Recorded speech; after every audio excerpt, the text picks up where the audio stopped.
Hello friend, इस video lecture में आप सभी का स्वागत है। इस वीडियो लेक्चर में हम बात करेंगे ठोसों में दोष की। इससे पहले वीडियो लेक्चर में हमने बात करी थी निबिड़ संकुलन की। निबिड़ संकुलन में हमने ठोसों की संरचना बनाना सीखी थी और संरचना में हमने पढ़ा था, जो हमने निबिड़ संकुलन में पढ़ा था, जो आपके परमाणु हैं, कौमा अणु हैं, कौमा आयन। तो आज का हमारा टॉपिक है ठोसों में दोष। उससे पहले मैं आपको पीछे का थोड़ा बता देता हूँ, फिर इस टॉपिक पे हम आते हैं। आपके जो परमाणु हैं, कौमा अणु हैं, कौमा आयन, इनको हम बार बार दोहराने पर क्या बना था, आपकी क्रिस्टल जालक का निर्माण होता था, किसी ठोस की संरचना बनती थी। इनको हमने एक गोले के रूप में मान लिया था, परमाणु अणु आयन को। यानी किसी प्रत्येक गोलों को हम इस प्रकार रखें कि वो आपस में क्या कर रहे हो, एक दूसरे को स्पर्श कर रहे हो। संरचना बनाने के लिए हम क्या करते थे, किसी ठोस को प्रत्येक गोलों को इस प्रकार आपस में चिपका कर रखते थे, स्पर्श करके रखते थे कि प्रत्येक गोला अपने पास वाले गोले को छू रहा हो। और ऐसा बार बार दोहराने पर क्या किसका निर्माण होता था, आपका क्रिस्टल जालक। यानी ये एक क्या है, एक गोला है, इस गोले को बार बार दोहराते रहे और आपस में मिला दीजिए, एक लाइन बन गई। इसको क्या बोलते थे हम, पंक्ति कहते थे, पंक्ति। तो पिछले लेक्चर में हमने निबिड़ संकुलन में संरचना बनाना सीखा था और उसमें पढ़ा था कि प्रत्येक गोले को इस प्रकार स्पर्श करके रखें कि अपने पास वाले गोले को आगे वाले गोला क्या कर रहे हो, स्पर्श कर रहे हो, टच कर रहा हो और छू रहा हो। इसी तरह इनके नीचे इस प्रकार गोलों को स्पर्श करके रखें कि प्रत्येक गोला क्या कर रहा हो, अपने ऊपर वाले गोले को छू रहा हो। और जब एक से अधिक गोले आपस में मिल जाते हैं तो क्या बन जाती है, आपकी पंक्ति बन जाती है। और गोलों को इस प्रकार आपस में स्पर्श करके रखें कि इनके बीच कम से कम खाली जगह छोड़े। आज का टॉपिक हमारा ठोसों में दोष। तो ठोसों में दोष किसे कहते हैं, यानी हम जो गोले हैं, गोलों को चाहे कितना अच्छी तनिए आपस में स्पर्श करके रख लें, चाहे हम गोलों को कितना ही अच्छी तनिए आपस में स्पर्श करके रख लें, लेकिन ये पूरी पंक्ति किससे मिलकर बनती है, गोलों से।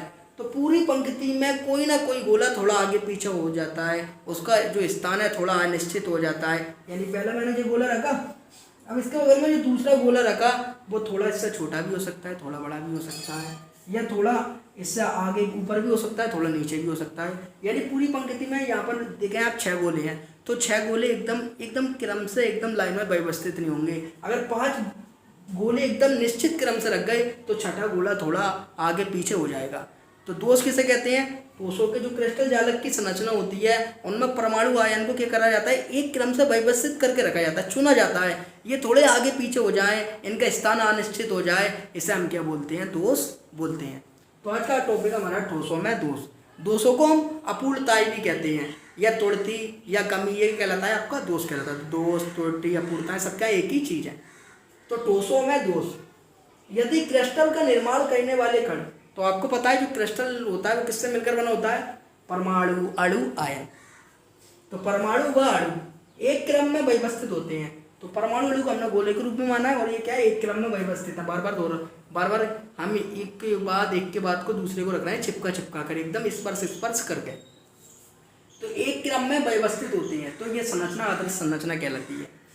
आदर्श संरचना किसे कहते हैं, यानी जो आपकी परमाणु अणु हमने गोले के रूप में माना है, तो प्रत्येक गोले को इस प्रकार स्पर्श करके रखें कि आगे वाला गोला अपने पास वाले गोले को कर रहा हो, स्पर्श कर रहा हो, और सभी के हो एक निश्चित क्रम में हो, वो कहलाती है आदर्श संरचना। लेकिन उसे हम आदर्श संरचना बोलते हैं। लेकिन कोई भी क्रिस्टल जालक की आदर्श संरचना नहीं होती। यानी माना 3 गोले एकदम निश्चित क्रम में रख गए, जैसा ये था वैसे ये हो गया, वैसे ये हो गया, लेकिन चौथे गोले में थोड़ी अनिश्चितता आ जाएगी, थोड़ा आगे पीछे आ जाएगा। माना पूरी लाइन में 5 गोले अच्छी तरह रख गई, लेकिन छठा गोला थोड़ा आगे पीछे हो जाएगा, उसका स्थान क्या हो जाएगा, अनिश्चित हो जाएगा, ये हो जाएगा दोष। तो इसे तो हम वैसे बोल देंगे आदर्श संरचना। लेकिन कोई भी क्रिस्टल जालक की आदर्श संरचना नहीं होती। यानी हर एक क्रिस्टल की संरचना में थोड़ा बहुत दोष होता है, थोड़ी बहुत कमी होती है, जिसे हम क्या बोलते हैं, दोष। तो यहाँ लिखा है, तो ये संरचना आदर्श संरचना कहलाती है। यानी हमने अच्छी तरह कणों को आपस में चिपका कर रख दिया, सभी का क्रम को निश्चित हो, लाइन से हो, उसे हम क्या कहते हैं, आदर्श। लेकिन कोई भी संरचना आदर्श नहीं होती है, ये बच्चों आपको बात याद रखना है। अर्थात हर क्रिस्टल संरचना में कुछ विचलन या अपूर्णता पाई जाती है। यानी हम कणों को कितनी भी अच्छी तनिए आपस में चिपका कर रख लें, व्यवस्थित कर लें, तो भी इस पूरी लाइन में कोई ना कोई परमाणु, कोई ना कोई अणु थोड़ा आगे पीछे हो जाएगा, जिससे हम क्या कहते हैं, दोष कहते हैं, अनिश्चितता कहते हैं, उसे क्या कहते हैं, कमी कहते हैं। तो संरचना में कुछ विचलन या अपूर्णता पाई जाती है। यानी कणों को कितना भी अच्छी आपस में चिपका कर रख लें, पास रख लें, तो भी कोई ना कोई परमाणु थोड़ा आगे पीछे हो जाता है। इसे हम क्या कहते हैं, विचलन या अपूर्णता पाई जाती है। जिसे हम दोष कहते हैं। तो आपका जो दोष होता है 2 प्रकार का होता है। दोष कितने प्रकार का होता है हमारा? 2 प्रकार का होता है। तो आपका जो दोष होता है 2 प्रकार का होता है, एक होता है बिंदु दोष और एक होता है रेखीय दोष। तो ठोसों में जो आपका दोष होता है वो 2 प्रकार का होता है, एक होता है आपका बिंदु दोष और दूसरा होता है आपका रेखीय दोष। बिंदु दोष और दूसरा होता है आपका रेखीय दोष।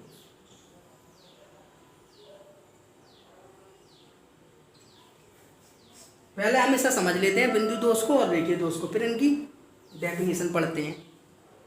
जैसे मैंने परमाणु अणु आयन को किस रूप में माना है? हमने गोले के रूप में। तो इसकी संरचना कैसे बनाते हैं? प्रत्येक गोले को इस प्रकार से स्पर्श कर रखे हैं कि वो अपने पास वाले गोले को क्या कर रहा हो? टच कर रहा हो। प्रत्येक गोले को इस प्रकार स्पर्श करके रखे हैं कि वो अपने पास वाले गोले को क्या कर रहा हो? स्पर्श कर रहा हो। तो बिंदु दोष किसे कहते हैं? बिंदु क्या है? परमाणु। यानी ये जब एक या एक से अधिक परमाणुओं को आपस में स्पर्श करके रखते हैं तो क्या बनती है? आपकी पंक्ति बनती है। क्या बनती है? पंक्ति। पंक्ति को हम लाइन भी कह देते हैं। पंक्ति को क्या कह देते हैं? लाइन भी कह देते हैं, रेखा भी कह देते हैं। तो पंक्ति, लाइन, रेखा सबकी होती है, एक ही चीज होती है। तो बिंदु दोष किसे कहते हैं? ये पूरी लाइन है, ये पूरी पंक्ति है। पंक्ति में क्या है? परमाणु को इस प्रकार रखा गया है कि दूसरा परमाणु अपने पास वाले परमाणु को स्पर्श कर रहा हो। इस पूरी लाइन में केवल ये जो 5 परमाणु हैं ये बिल्कुल एक निश्चित क्रम में हो, आपस में क्या कर रहे हो? एक दूसरे चिपक कर रखे हो ये परमाणु। लेकिन इसमें से कोई एक परमाणु हो वो थोड़ा क्या हो जाए? आगे पीछे हो, यानी ये 5 परमाणु बिल्कुल लाइन से हो, क्रम से हो। लेकिन जो एक परमाणु है उसका स्थान क्या हो जाए? थोड़ा ऊपर हो जाए या थोड़ा नीचे हो जाए, तो हम क्या कहते हैं? किस बिंदु दोष कहते हैं। यानी पूरी लाइन में केवल एक परमाणु का स्थान थोड़ा आगे नीचे हो जाए, एक बिंदु थोड़ा उसकी क्या हो जाए? स्थिति बदल जाए, थोड़ा आगे पीछे रख जाए, उसमें थोड़ी अनिश्चितता आ जाए, उसे हम क्या कहते हैं? दोष कहते हैं। तो सिंपल सी लैंग्वेज ये है, यानी पूरी लाइन में केवल एक परमाणु का स्थान थोड़ा आगे पीछे हो जाए, थोड़ी उसकी संरचना में कमी आ जाए, उसे हम क्या कहते हैं? बिंदु दोष कहते हैं। अब ये क्या है? रेखीय दोष। अब ऐसे मैंने बहुत सारी रेखाएं बना ली, गोलों को बार बार में आपस में स्पर्श करके क्या बना ली? बहुत सारी रेखाएं बना ली है, क्या बना ली? इसके नीचे एक और इसी रेखा को दोहरा दिया इस तरीके से। तो बिंदु दोष यानी एक परमाणु की स्थिति का आगे पीछे होना क्या कहलाता है? बिंदु दोष। अब बात करें रेखीय दोष, यानी पूरी रेखा में परमाणुओं की जो स्थान है, स्थिति है, तो आगे पीछे, यानी जो दोष पूरी रेखा में ही पाया जाता है उसमें ही परमाणु पूरी रेखा में ही क्या होते हैं? थोड़े आगे पीछे होते हैं, अनिश्चित होते हैं, एकदम क्रम से नहीं होते, उसे हम क्या कहते हैं? रेखीय दोष। अगर एक परमाणु में दोष पाया जाए तो बिंदु दोष, और पूरी रेखा के परमाणु में दोष पाया जाए उसे हम क्या कहते हैं? रेखीय दोष कहते हैं। अब डेफिनेशन पढ़ते हैं। बिंदु दोष, एक क्रिस्टलीय पदार्थ में, यानी आपका कोई क्रिस्टल है उसमें एक बिंदु या एक परमाणु, तो बिंदु यहाँ पर जो शब्द यूज किया गया है उसके किसके लिए यूज किया है? परमाणु के लिए। एक बिंदु या परमाणु के चारों ओर की आदर्श व्यवस्था में उत्पन्न दोष बिंदु दोष कहलाता है। तो बिंदु दोष किसे कहते हैं? ये आपकी क्या है? एक पंक्ति है। पंक्ति किससे मिलकर बनी है? परमाणुओं को बार बार दोहराने पर, क्रम से एकदम चुपका कर रखने पर क्या बनी है? आपकी पंक्ति बनी है। तो पंक्ति का जो पहला वाला परमाणु है इसकी व्यवस्था क्या है? थोड़ी आगे पीछे हो जाए, यानी ये बिल्कुल इसकी लाइन में नहीं आए, क्या हो जाए? थोड़ा आगे या पीछे हो जाए, इसकी जो व्यवस्था है वो क्या हो जाए? अव्यवस्थित हो जाए जो परमाणु, उसे हम क्या कहते हैं? बिंदु दोष कहते हैं। अगर केवल परमाणु की व्यवस्था आगे पीछे हो रही है तो वो बिंदु दोष कहलाएगा, और अगर पूरी पंक्ति के परमाणु आगे पीछे हो गए हैं तो उसे हम क्या कहते हैं? रेखीय दोष कहते हैं। तो बिंदु दोष ये हो गया, अगर परमाणु थोड़ा आगे पीछे हो रहा है आपका पंक्ति का तो वो आपका बिंदु दोष कहलाता है। और रेखीय दोष क्रिस्टलीय पदार्थ की पूर्ण पंक्तियों में, तो पंक्ति किसे कहते हैं? लाइन। लाइन किसे कहते हैं? रेखा। तो ये पूरी पंक्तियों में, पूरी पंक्तियों में, तो आपका जो क्रिस्टलीय पदार्थ की पूर्ण पंक्तियों में उत्पन्न दोष को रेखीय दोष कहते हैं। अगर पंक्ति के एक परमाणु में दोष पाया जा रहा है तो बिंदु दोष कहलाएगा, और अगर पूरी लाइन में, पूरी पंक्ति में जो आपका दोष है उसे हम रेखीय दोष कहते हैं। और ये आपके बिल्कुल समझ में आ गया होगा। अब बात करते हैं हम ठोसों में दोषों के प्रकार की, यानी जो ठोसों में दोष होता है वो कितने प्रकार का होता है। तो अभी आपने पढ़ा जो ठोसों में दोष होता है 2 प्रकार का होता है, एक बिंदु दोष होता है आपका, एक रेखीय दोष। बिंदु दोष और रेखीय दोष की हमने बात कर ली।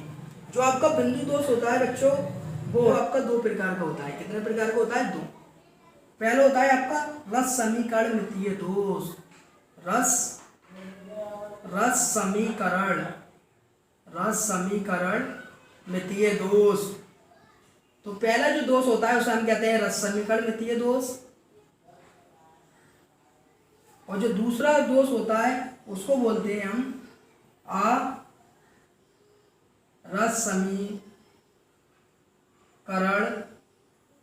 समीकरण मितीय दोष।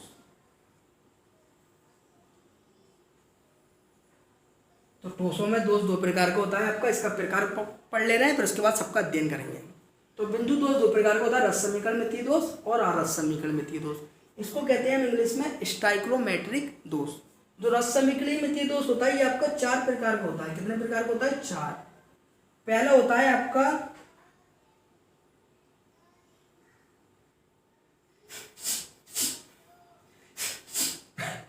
आपका रिक्तिया दोष। पहला होता है आपका रिक्तिया दोष। दूसरा होता है आपका अंतराकाशी दोष। अंतराकाशी दोष, सब दोषों के बारे में पढ़ेंगे। तो आपका रस समीकरण मितीय दोष 4 प्रकार का होता है। पहला होता है रिक्तिया दोष, दूसरा होता है अंतराकाशी दोष, और तीसरा होता है आपका शॉर्टकी दोष। शॉर्टकी दोष,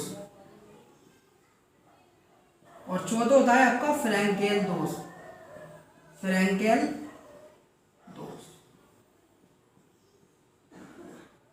तो दोषों में दोष 2 प्रकार का होता है, बिंदु दोष, रेखीय दोष। बिंदु दोष 2 प्रकार का होता है, रस समीकरण मितीय दोष और रस समीकरण मितीय दोष। रस समीकरण मितीय दोष 4 प्रकार का होता है, रिक्तिय दोष, अंतराकाशी दोष, शॉर्टकी दोष और फ्रैंकल दोष। और जो रस समीकरण मितीय दोष होता है ये भी 2 प्रकार का होता है। ये कितने प्रकार का होता है आपका? 2 प्रकार का। एक होता है आपका धातु अधिकता दोष, धातु अधिकता दोष, और जो दूसरा होता है वो होता है आपका धातु न्यूनता दोष। तो रस समीकरण मितीय दोष होता है आपका 2 प्रकार का, धातु अधिकता दोष और धातु नियंत्रण दोष। एक बार और मैं आपको बता देता हूँ, दोषों में दोष 2 प्रकार का होता है, बिंदु दोष और रेखीय दोष। बिंदु दोष के बारे में हमने ये पढ़ लिया और रेखीय दोष के बारे में ये पढ़ लिया। बिंदु दोष 2 प्रकार का होता है, रस समीकरण मितीय दोष और रस समीकरण मितीय दोष। इसको आप समझ लेंगे वर्गीकरण को, तो आप एकदम आसानी से ये सब जो दोष है सब आसानी से समझ लेंगे। तो रस समीकरण मितीय दोष 4 प्रकार का होता है, रिक्तिया दोष, अंतराकाशी दोष, शॉर्टकी दोष और फ्रैंकल दोष। और रस समीकरण मितीय दोष होता है आपका 2 प्रकार का, धातु अधिकता दोष और धातु नियंत्रणता दोष। इसका आप स्क्रीनशॉट ले लें। इसके बाद हम बात करेंगे रस समीकरण मितीय दोष और इनके चारों दोषों की। अब बात करते हैं हम रस समीकरण मितीय दोष की।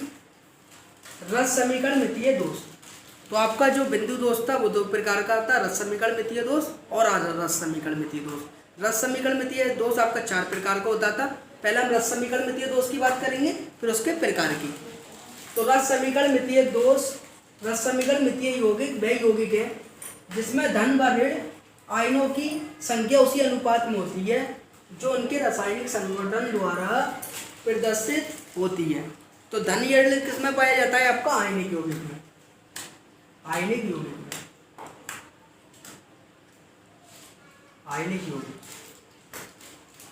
तो आयनिक यौगिक कौन से होते हैं? जो आपके प्लस और माइनस में दोनों में टूट जाते हैं। जैसे आपका सोडियम क्लोराइड NaCl, अगर इसको हम तोड़ेंगे तो कैसे टूटेगा? Na plus Cl minus. तो जितने धन आपके आयन है उतने ही ऋण आयन है। सोडियम 1 है, क्लोरीन भी आपका क्या है? 1 है।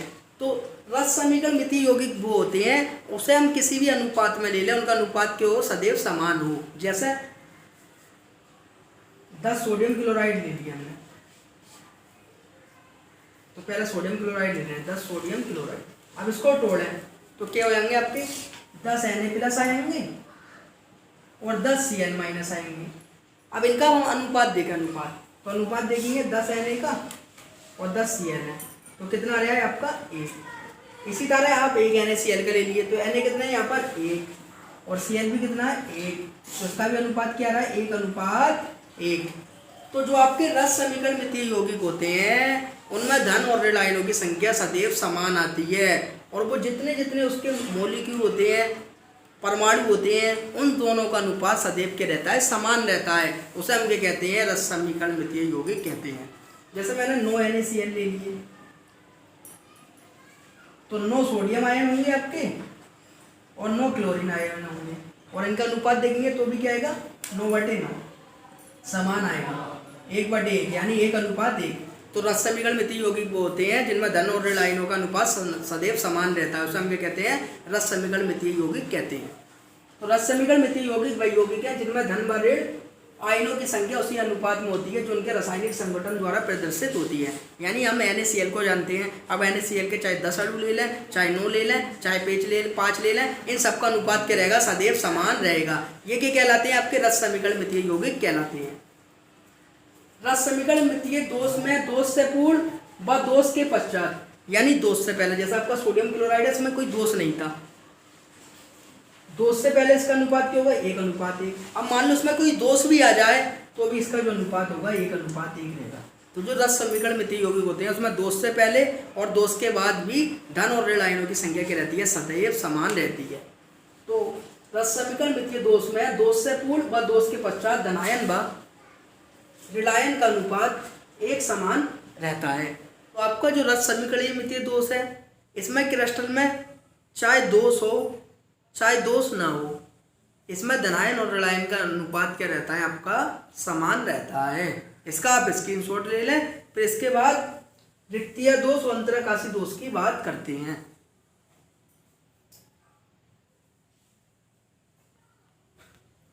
अब बात करते हैं हम रिक्तीय दोष और अंतराकाशी दोष की। रिक्तीय दोष और अंतराकाशी दोष की, पहला रिक्तीय दोष है और अंतराकाशी दोष है, क्योंकि आपने पढ़ा था रस समीकरण मितीय दोष 4 प्रकार का होता था। रिक्तीय दोष, अंतराकाशी दोष, शॉटकी दोष, फ्रैंकल दोष। पहले हम रिक्तीय दोष, अंतराकाशी दोष की बात करेंगे, फिर उसके बाद हम दोनों दोषों की बात करेंगे। तो रिक्तीय दोष और अंतराकाशी दोष जो पाया जाता है वो आपका अनायनिक ठोसों में पाया जाता है। अनायनिक ठोस। तो आपका रिक्तीय दोष और अंतराकाशी दोष अनायनिक ठोसों में पाया जाता है। एक अनायनिक ठोस की हम संरचना बनाते हैं, एक अनायनिक ठोस की संरचना बनाते हैं।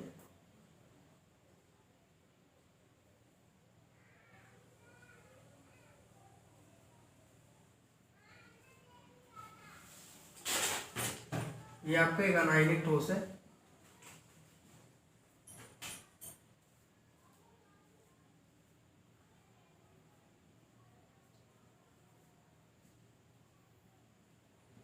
इसमें परमाणु रखे हुए हैं, चुने हुए हैं। तो आपका ये एक अनायनिक ठोस है। तो रिक्तीय दोष में क्या होता है? ये आपका एक क्रिस्टल जालक है अनायनिक ठोस का। इसमें से कुछ परमाणु, जो क्रिस्टल जालक है आपका, इसमें से कुछ परमाणु अपना स्थान छोड़कर चले जाते हैं, यानी इसमें से कुछ परमाणु चले जाते हैं। जब कुछ परमाणु किसी क्रिस्टल जालक में से स्थान छोड़कर जाते हैं तो उनकी जगह क्या हो जाती है? रिक्त। उनकी जगह क्या हो जाती है? रिक्त। रिक्त माना खाली जगह आ जाती है उनकी जगह। ऐसी इसमें से क्या होते हैं? कुछ परमाणु अपने स्थान छोड़कर चले जाते हैं। तो जहाँ जहाँ से परमाणु अपने स्थान छोड़ के चले जाते हैं वहाँ क्या बन जाती है? रिक्ति बन जाती है। रिक्ति माने खाली जगह बन हो जाती है, वहाँ खाली जगह। ऐसी यहाँ भी क्या बन गई है? रिक्ति। तो जब किसी क्रिस्टल जालक में से परमाणु स्थान छोड़कर, अपना स्थान छोड़कर बाहर चले जाते हैं, यानी इसके अंदर से क्या चले जाते हैं? बाहर चले जाते हैं।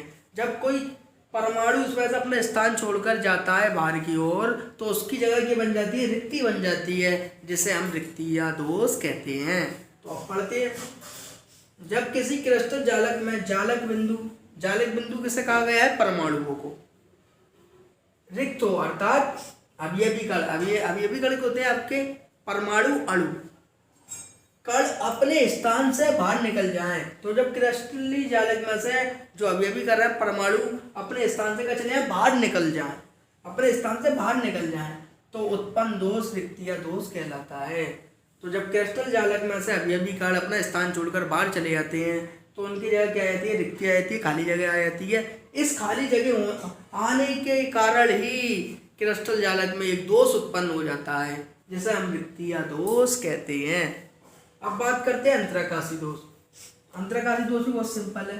इसके लिए हम एक स्ट्रक्चर बनाते हैं अनायनिक ठोस का। तो आपको ये बात याद रखनी है, ये दोष किसमें पाया जाता है? आपका अनायनिक ठोसों में पाया जाता है।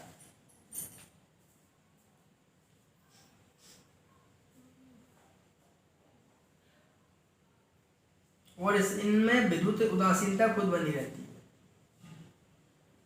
इनमें विद्युत उदासीनता खुद बनी रहती है, यानी धनायन और ऋणायनों का अनुपात जो आयनिक ठोसों में होता था आपका,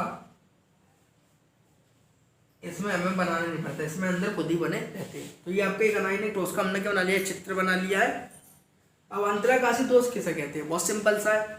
इसमें क्या होता है? अंतराकाशी दोष में जो परमाणु होते हैं वो अपना स्थान छोड़कर यहाँ से क्या कर रहे हैं? अपना स्थान छोड़ दिया। अपना स्थान छोड़कर जो आपका क्रिस्टल जालक होता है उसके मध्य में जाके बैठ जाता है परमाणु। अपना स्थान छोड़कर परमाणु क्या करता है? क्रिस्टल जालक के मध्य में जाकर बैठ जाता है।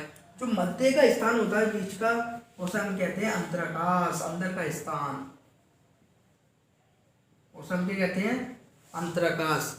तो अंतराकाशी दोष बन जाता है। एक और बार सुन लें, जब क्रिस्टल जालक में से परमाणु अपना स्थान छोड़कर क्या चले जाता है? क्रिस्टल जालक के अंतराकाश में चले जाता है, तो जिससे इसकी क्या हो जाती है? खाली जगह हो जाती है। तो उसमें क्या होता था? आपकी बाहर चले जाता है, लेकिन इसमें बाहर नहीं जाता, रहता इसके अंदर है, लेकिन क्या चले जाता है? मध्य, अपनी जगह छोड़कर अंतराकाश में चला, मध्य में जाके बैठ जाता है। इस कारण इसमें एक दोष उत्पन्न हो जाता है जिसे हम अंतराकाशी दोष कहते हैं। तो एक बार पढ़ते हैं। क्रिस्टलीय संरचना में जब कुछ अवयवी कण का मतलब परमाणु अणु अंतराकाशी स्थानों में चले जाते हैं। अंतराकाशी स्थान का होता है जो क्रिस्टल जालक होता है उसके मध्य का स्थान होता है, उसको हम अंतराकाशी स्थान बोलते हैं। तो अंतराकाशी स्थानों में चले जाते हैं, तो इस दोष को अंतराकाशी दोष कहते हैं। तो रिक्तीय दोष क्या होता है? इसमें क्या होते हैं? आपके परमाणु होते हैं वो अपना स्थान छोड़कर बाहर चले जाते हैं, उनकी जगह क्या आता है? रिक्त स्थान आ जाता है, जिसे रिक्तीय दोष कहते हैं। अंतराकाशी दोष क्या होता है? इसमें परमाणु अपना स्थान छोड़कर जो क्रिस्टल जालक होता है उसके मध्य में वो जाके बैठ जाते हैं, अंतराकाश में जाके बैठ जाते हैं। इसके कारण इसमें एक दोष उत्पन्न हो जाता है जिसे हम क्या कहते हैं? अंतराकाशी दोष कहते हैं। इसका आप स्क्रीनशॉट ले लें। इसके बाद हम बात करेंगे अपने दो और दोषों की। अब बात करते हैं हम अपने तीसरे दोष, सोटकी दोष की। सोटकी दोष तो अभी हमने पढ़ा था रिक्तीय दोष और अंतराकाशी दोष। वो कौन से ठोसों में पाया जाता था? आपके अनायनिक ठोसों में। लेकिन जो आपका सोटकी दोष होता है, फ्रैंकल दोष होता है, ये पाया जाता है आपके आयनिक ठोसों में। आयनिक ठोसों में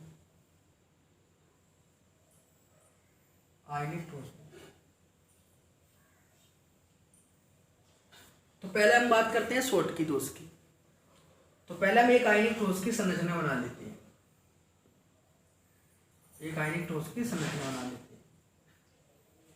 ए plus B minus, A plus B minus. आपको पता है जो आयनिक ठोस होता है वो किस में टूटता है? धनायन और ऋणायन में। तो इसी तरह कोई कंपाउंड ए भी था, वो किस में टूट गया? धनायन और ऋणायन में। आयनिक ठोस आप NaCl भी कह सकते हो,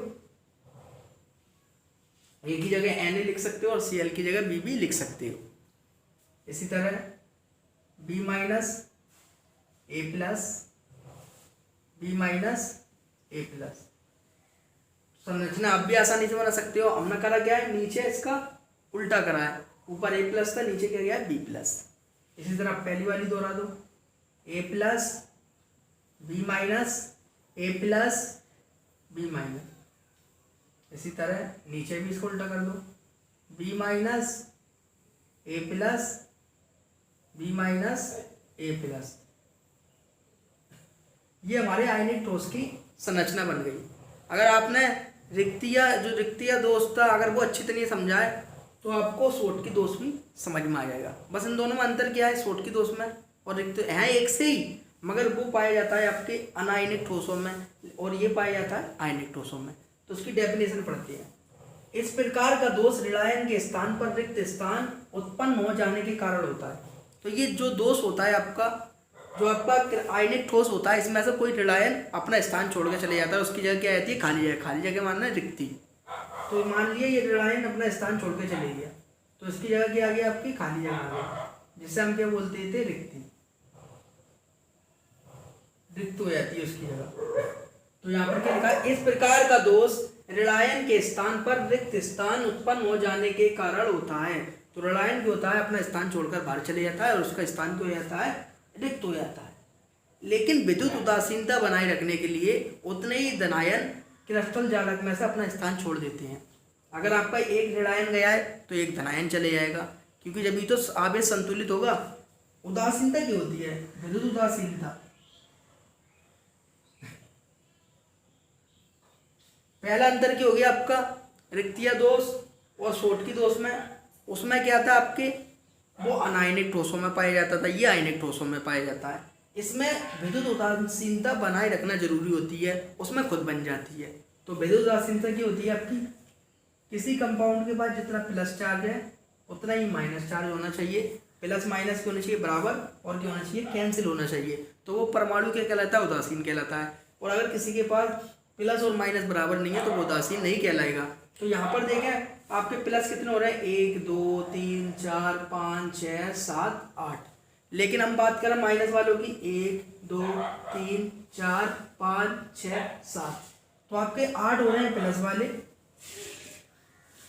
और 7 हो रहे हैं माइनस वाले। और विद्युत उदासीनता कब बनती है, जब धनायन और ऋणायन की संख्या की हो बराबर हो। तो ये डेफिनेशन कह रही है कि विद्युत उदासीनता को बनाए रखने के लिए उतने ही धनायन रिक्त हो जाते हैं। तो सिंपल सी है, इसमें क्या होती है, जितने ही ऋणायन स्थान छोड़ के जाते हैं क्रिस्टल जालक में से, उतने ही धनायन चले जाते हैं। और जब धनायन जाएगा वो भी क्या छोड़ जाएगा, रिक्त स्थान छोड़ जाएगा। इस दोष को हम क्या कहते हैं, सोटकी दोष कहते हैं। आपको अच्छी तरह समझ में आ गया होगा। सोटकी दोष में क्या होता है, किसी क्रिस्टल जालक में से ये वाला जो दोष होता है ऋणायन का स्थान छोड़ जाने के कारण उत्पन्न होता है। विद्युत उदासीनता बनाए रखने के लिए जितने धनायन क्रिस्टल जालक जितने ऋणायन क्रिस्टल जालक में से अपना स्थान छोड़कर जाते हैं उतने धनायन भी चले जाते हैं, जिससे आपका क्रिस्टल जालक की विद्युत उदासीनता बनी रहती है। तो उतने ही धनायन रिक्त हो जाते हैं। कारण, अब किस कारण उत्पन्न होता है आपका, जिन क्रिस्टल जालकों में धनायनों एवं ऋणायनों का आकार समान होने के कारण उत्पन्न होता है। यानी जिस क्रिस्टल जालकों में आपका धनायन और ऋणायन का ये दोष आपका किस कारण उत्पन्न होता है, जिन क्रिस्टल जालकों में आपका धनायन और ऋणायनों का आकार क्या होता है, समान होता है। यानी प्लस वाला और माइनस वाले का आकार समान होता है, उसमें आपका सोटकी दोष पाया जाता है। अब बात करते हैं हम अपने दूसरे दोष की, फ्रैंकल दोष। जिस तरह आपने अंतराकाशी दोष समझाए उसी तरह फ्रैंकल दोष है, बस इसमें और उसमें अंतर क्या है। अंतर ये है आपका, उसमें क्या होता था आपका, वो अनायनिक ठोसों में पाया जाता था, ये आयनिक ठोसों में पाया जाता है। उसमें विद्युत उदासीनता हम बनाते नहीं थे, उसमें खुद बनी रहती है, लेकिन इसमें हमें बनानी पड़ती है। तो फ्रैंकल दोष एक और हम इसी तरीके से स्ट्रक्चर बना लेते हैं, फिर फ्रैंकल दोष की बात करते हैं। फ्रैंकल दोष, तो इसको स्ट्रक्चर कॉपी कर लें, A plus B minus A plus B minus B minus A plus B minus A plus A plus B minus A plus B minus B minus A plus B minus A plus. तो ये अभी हमने आयनिक ठोस का एक संरचना बना ली है। अब पढ़ते हैं इसकी परिभाषा फ्रैंकल दोष की। इस प्रकार का दोष धनायन रिक्ति के कारण उत्पन्न होता है। तो आपका सोटकी दोष किसके कारण उत्पन्न होता था, ऋणायन रिक्ति के कारण।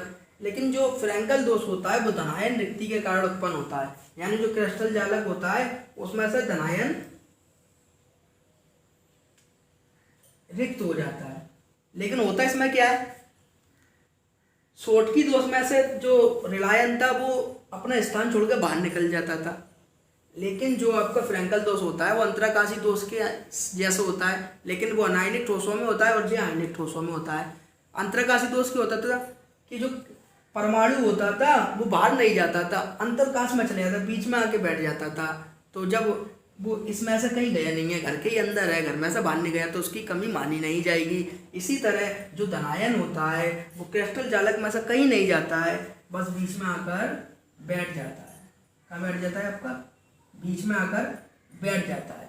तो इस प्रकार के दोष को हम क्या कहते हैं? फ्रैंकल दोष कहते हैं। तो डेफिनेशन पढ़ते हैं। इस प्रकार का दोष धनायन रिक्ति के कारण होता है। तो धनायन ने अपना रिक्त स्थान छोड़ दिया, रिक्ति बन गई। वास्तव में धनायन दो परतों के बीच अंतरकाशीय स्थान में चले जाता है। तो धनायन क्रिस्टल जालक को छोड़ के कहीं नहीं जाता, बस क्या करता है? अंतरकाश में चले जाता है, यहाँ से अपनी जगह छोड़कर बीच में आ जाता है। और कौन सा दोष उत्पन्न हो जाता है? अंतरकाशी दोष उत्पन्न हो जाता है। ये ऋणायन रिक्ति के कारण होता है और ये धनायन, क्योंकि उसमें ऋणायन स्थान छोड़ के जाता है और उसमें धनायन। और लेकिन जो धनायन स्थान छोड़कर जाता है वो जाता कहीं नहीं है, लेकिन बीच में आकर बैठ जाता है। इस प्रकार के दोष को हम फ्रैंकल दोष कहते हैं। अब बात करते हैं इसके कारण की। तो कारण, जिन यौगिकों में आयन भिन्न भिन्न प्रकार के होते हैं उनमें ये दोष पाया जाता है।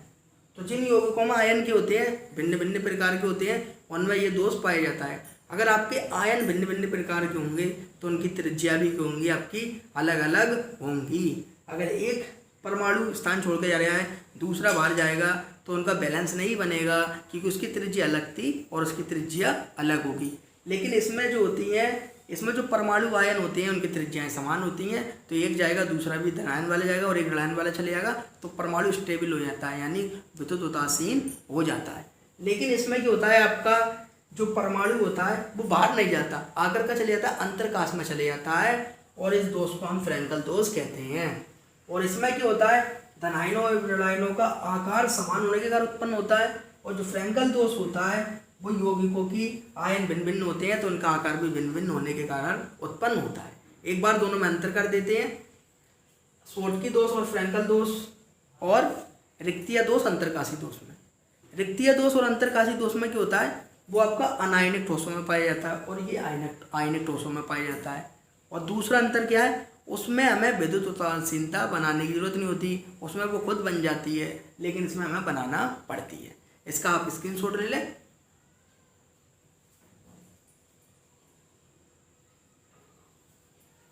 उम्मीद है आपको वीडियो अच्छी लगी होगी। वीडियो अच्छी लगी हो तो वीडियो को लाइक करें और हमारे चैनल को सब्सक्राइब करें और दोस्तों को शेयर करना ना भूलें। ऐसे वीडियो मैं आपके लिए लाता रहता हूँ। Thank you watching the video.